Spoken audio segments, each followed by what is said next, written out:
നമസ്കാരം.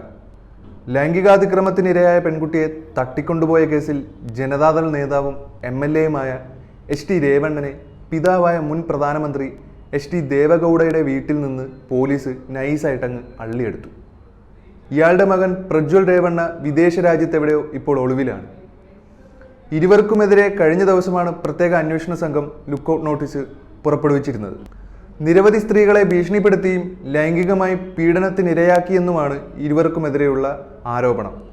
3000-ഓളം വീഡിയോ ക്ലിപ്പുകളാണ് ഇതുമായി ബന്ധപ്പെട്ട് പുറത്തു വന്നിട്ടുള്ളത്.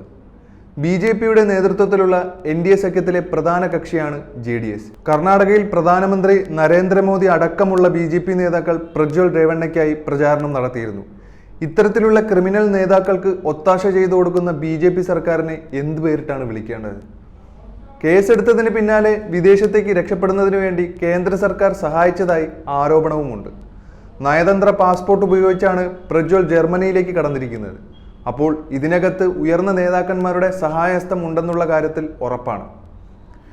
HT രേവണ്ണയ്ക്കും മകനുമെതിരെ 2 ബലാത്സംഗ കേസുകളും ഒരു തട്ടിക്കൊണ്ടുപോകൽ കേസും ഉൾപ്പെടെ 3 FIRകൾ പോലീസ് രജിസ്റ്റർ ചെയ്തിട്ടുണ്ട്. ചോദ്യം ചെയ്യലിന് ഹാജരാകാൻ ആവശ്യപ്പെട്ട് 3 തവണ അന്വേഷണ സംഘം നോട്ടീസ് നൽകിയെങ്കിലും രേവണ്ണ ഹാജരായിരുന്നില്ല. രേവണ്ണയുടെ മുൻകൂർ ജാമ്യാപേക്ഷ ഇന്നലെയാണ് കോടതി തള്ളിയിരുന്നത്.